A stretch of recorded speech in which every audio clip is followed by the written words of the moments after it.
안녕하세요. HSK 강사 김은정입니다. 이 시간에는 HSK 4급 6월 시험을 대비해서 대비 특강을 진행해 보도록 하겠습니다.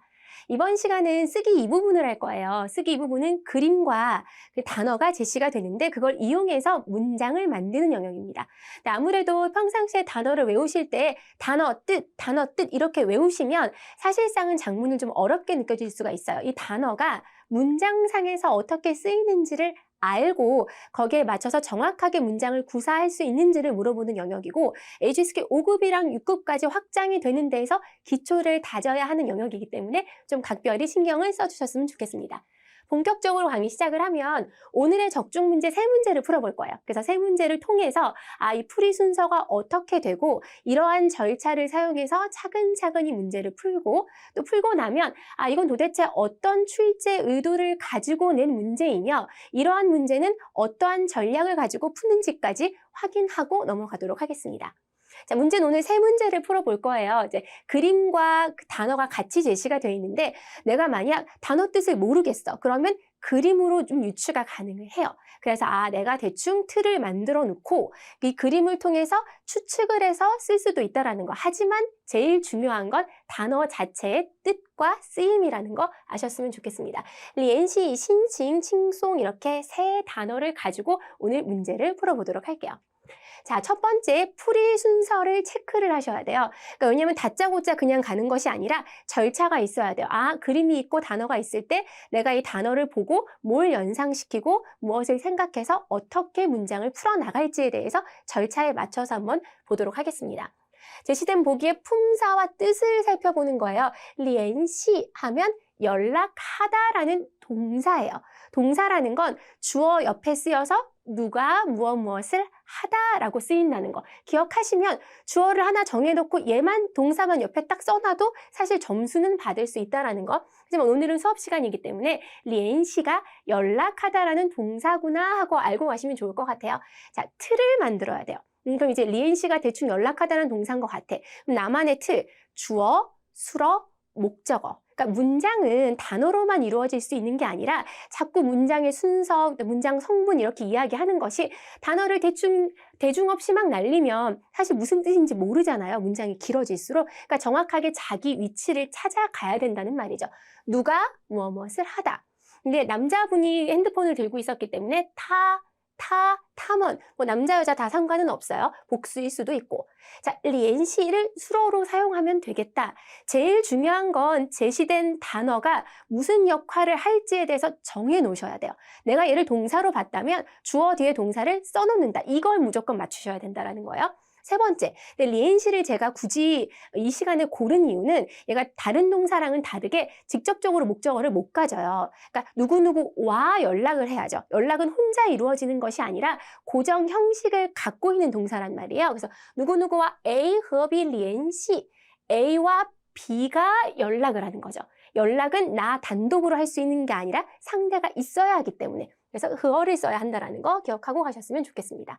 자, 이제 확장을 해요. 그러니까 그가 연락을 해, 그들이 연락을 해 하고 근데 그 문장에서 조금 더 확장을 해서 조금은 더 고급스러운 문장, 조금은 더 확장되어 있는 문장을 한번 만들어 보도록 하겠습니다. 그러니까 탐언을 쓰면 좋겠죠? 왜냐하면 연락은 둘이 하는 거니까. 그래서 리엔시러 가 제일 만만해요. 맞춤표 찍어주시고 타더니 펑요 말씀드렸다시피 누구누구와 라는 흐어를 넣어주시면 좋죠.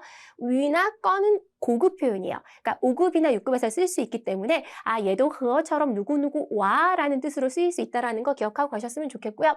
자, 이게 조금 고급이에요. 고급 문장인데 이것도 문장을 기억해 두시면 나중에 다른 문장의 단어만 바뀌어서 쓸 수 있다는 거 잘 볼게요. 동사구를 전체적으로 주어로 삼을 수 있어요. 이게 무슨 말이냐면 중국어 공부하는 것은 어려워. 중국어 작문하는 것은 어려워. 이런 식으로 갈 수 있다는 거예요. 그래서 뭐뭐 하는 것이란 동사구 자체가 주어가 될 수 있는 거죠. 보시면 用手机 핸드폰을 들고 있단 말이에요. 남자가. 그래서 用手机跟亲友 하면 친척, 친구들을 얘기하거든요. 이렇게 핸드폰을 사용해서 친지들과 친척들과 친구들과 연락하는 것은 까지가 주어가 되는 거예요. 很方便, 굉장히 편리하구나. 그래서 내가 4급은 4급인데 5급 시험도 준비하고 있고 어느 정도 고득점을 맞춰서 할 수 있는 4급은 좀 편해라고 하시는 분들 같은 경우에는 좀 많이 확장된 이런 문장을 평상시에 기억해 놓으시면 좋죠. 순서대로 가시면 돼요. 핸드폰을 사용해서 핸드폰을 들고 다른 사람과 연락하는 거잖아요. 이것은 매우 편리해. 사실 중국어가 영어랑 어순이 비슷한 것 같아 보여도 전체적으로 봤을 때에는 한국어랑 비슷한 부분이 굉장히 많아요. 그 순서대로 핸드폰을 사용해서 친구들과 연락하는 것은 굉장히 편리하다라고 할 수가 있는 거죠. 자, 그럼 이제 97번을 볼 거예요. 우리가 끝났죠, 일단은. 그리고 신칭을 볼 거예요. 기분, 심정이라는 명사예요. 제가 오늘 골고루 품사를 갖고 왔거든요. 동사, 명사, 형용사가 가장 많이 출제가 되기 때문에 골고루 갖고 왔어요. 동사는 수어를 쓰면 되는데 신칭이라는 이 명사는 주어나 목적어로 쓸 수 있다는 거. 근데 이거는 한국어 도금이랑 똑같잖아요. 심정. 그러니까 조금 쉽죠? 근데 문제는 그 그림이 얼굴을 찡그리고 인상을 쓰고 있어요. 그래서 이왕이면 그림에 맞춰서 심정이, 기분이 좀 안 좋은 방향으로 문장을 쓰시면 좋을 것 같아요. 자, 그럼 타더 신칭을 주어로 삼는 거죠. 명사는 주어 자리에 올 수가 있어요. 딱히 특별하게 목적어를 사용할 만한 동사를 못 찾겠으면 그녀의 기분은 이라고 시작하시면 되잖아요. 타더 신칭 하운지 뻐운지만 쓰시면 돼요. 괜히 막 다른 것들 내가 아직까진 중국어 실력이 부족한데 그냥 다른 말들 하고 싶어서 그냥 길게 쓰시는 것보다 문장에 비문이 없이 깔끔하게 딱 떨어지게 내 기분이 좋아 안 좋아 4급은 이 정도만 쓰셔도 얘가 이 신칭이라는 게 명사인지 알고 주어로 사용을 했고 형용사를 수로로 해서 이렇게 문장을 완성했다는 것만으로도 점수를 줍니다. 기억하셨으면 좋겠습니다. 확장을 할게요. 사실 확장한 문장은 꼭 좀 외워놓으세요. 그러면 이게 나중에는 사실 독해도 그렇고 듣기도 그렇고 쓰기도 그렇고 다 연결이 되기 때문에 쓸 수가 있어요. 今天他的心情很好不好 다 쓸 수 있죠.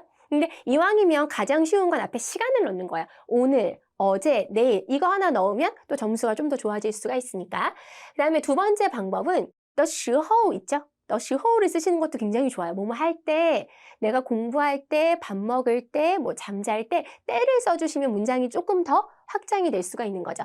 心情不好的时候 뭐 하면 돼요? 可以找朋友聊天 친구를 찾아서 聊天 한다라는 거는 고정 형식이에요. 굉장히 많이 나오는 그런 구문이라서 기억해 놓으시면 나중에 5급이나 6급에서 작문에서도 사용하실 수 있어요. 그래서 什么什么的时候 오늘 요거는 확장 구문으로 한번 기억하고 가시면 좋을 것 같고요.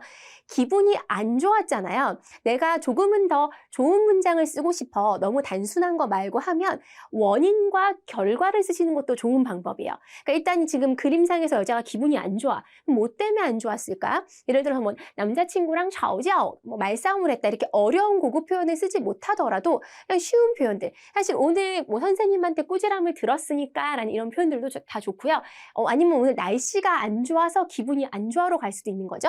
원인과 결과 한번 써볼게요.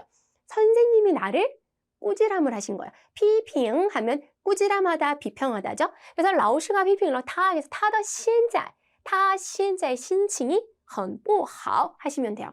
그러니까 문장 자체가 이렇게 다 선생님이 써놓거나 중국어 잘하는 사람들이 써놓을 땐 다 아는 문장인데 나 혼자 시험 현장에서 막 문장 쓰려고 그러면 되게 답답하잖아요. 그래서 순서가 중요하고 틀이 중요한 거예요. 첫 번째 무조건 이 단어가 어떤 역할을 할 수 있는 NG 동사인지 명사인지 형용사인지 잡아놓고 주어랑 수어를 바탕으로 해서 더 슈호 굉장히 좋은 표현입니다. 원인과 결과 쓰는 것도 좋은 표현이고요. 자, 마지막 문제 한번 보도록 할게요. 칭송은요, 중국인들이 굉장히 많이 사용하는 단어이고 사실 이건 5급 제시어 작문에서도 굉장히 많이 나올 수 있는 단어이기 때문에 칭송은 기억을 하세요. 형용사로 마음이 가볍다예요. 제가 동사, 명사, 형용사 각각 하나씩 지금 제시를 해놨죠. 마음이 가볍다, 헝칭송 하시면 돼요. 나 요새 굉장히 편해. 그럼 우어헌칭송 쓰시면 되는 거예요. 아주 간단해요. 자, 그럼 이제 틀을 한번 만들어 볼게요. 워일 수도 있고요. 근데 아무래도 지금 누워있는 그림 자체는 여자이기 때문에 여자를 쓰셔도 좋고요. 뭐 상관없습니다. 형용사는 수로로 활용할 수 있어요. 그죠? 좋다, 나쁘다, 뭐 흐리다, 맑다, 크다, 작다. 형용사는 무엇이 어쩌어쩌하다 라고 수로를 쓰일 수 있다는 거. 기억하시고 문장 확장하기. 그러니까 오늘 세 가지 단어에서의 문장 확장하기에 사용되었던 예문은 모두 다 외워두시면 좋을 것 같아요. 그럼 그거 진짜 5급에서 여러분 활용하십니다. 这几天 요즘 며칠간 我们很轻松 우리가 좀 되게 여유가 있어. 굉장히 조금 칭송칭송해, 되게 여유가 있고 좀 좋아, 편해 라는 뜻입니다. 가오완시, 가오시인데요. 가오가 시험을 치르다라는 거잖아요. 그래서 와는 가오 뒤에 썼습니다. 我们找个地方一起去轻松一下吧. 사실 앞에 이렇게 확장형으로 지금 연동문으로 썼죠. 어떤 장소를 찾아서 같이 놀러 가자라는 뜻인데 그걸 떠나서 칭송은 이시아를 많이 써요. 좀 우리 릴렉스 하자. 좀 편하게 좀 기분 좀 풀어보자 할 때 칭송 이시아, 칭송 이시아봐 되게 많이 쓰는 표현이거든요. 그래서 기억을 하시면 좋을 것 같습니다. 我要忘掉工作. 나 이제 업무는 다 잊어버리고 편하게 여행 좀 가야 될 것 같아 라는 이야기를 하고 있어요. 그러니까 형용사 같은 경우에는 더, 그죠? 이 더를, 구조조사 더를 사용하시면 부사화 시킬 수 있어요. 마음 편하게, 가뿐하게, 기분 좋게 여행을 가려고 해, 가고 싶어, 갈 거야 라는 이야기를 하고 있습니다. 그래서 이런 식으로 칭송을 사용할 수 있다. 그러니까 항상 그 영어 공부할 때도 그렇고 외국어 공부할 때 단어 하나만 공부하지 말고 문장으로 암기해라라고 막 하잖아요. 그거 틀린 말 하나도 없거든요. 무조건 여러분들이 앞으로 중국어를 좀 길게 내다보시고 5급, 6급까지 생각을 하시면 무조건 단어는 문장으로. 근데 단어, 가뜩이나 단어량이 많은데 언제 문장으로 외우고 있어요? 그러면 이미 알고 있는 단어들 있잖아요. 여러분이 알고 있는 단어들 정도는 문장으로 다시 점검을 하시고 조금 고급 단어들은 그냥 뜻만 외우세요. 바쁘니까. 하지만 이미 익숙해, 되게 많이 봤던 단어들은 조금씩 문장으로 암기해두시는 거. 그러니까 오늘부터 시작입니다. 오늘 나와 있던 이 세 가지의 단어에 딸린 각각의 문장들만 외워주셔도 굉장히 큰 도움이 되실 거예요. 자, 그래서 어휘의 위치와 활용도를 이해하는 게 출제 의도예요. 어휘가 어디에 위치에 들어가고 이게 어떻게 활용되는지가 제일 중요하다는 거. 동사랑 형용사는 수로로 쓸 수가 있어요. 그래서 오늘 리엔시라는 동사, 그리고 칭송이라는 형용사는 수로 자리에 들어갔죠. 명사는 주어 또는 목적어로 사용을 하시는 거고요. 나만의 패턴을 가지는 거. 什么什么的时候 오늘 굉장히 좋았던 패턴이었죠. 이런 것 기억하시면서 사실은 그냥 무턱대고 공부하기엔 작문은 좀 어려우실 수가 있기 때문에 이런 전문가들이나 강사분들이 설명해 주시는 거에 따른 그 샘플들을 좀 많이 외워두세요. 그럼 본인들에게 굉장히 큰 자산이 될 거고 시간 대비해서 효율을 굉장히 크게 얻으실 거라 생각하면서요. 오늘 수업이 여러분에게 직접적인 도움이 됐기를 바라면서 이 수업 여기서 마무리 짓도록 하겠습니다.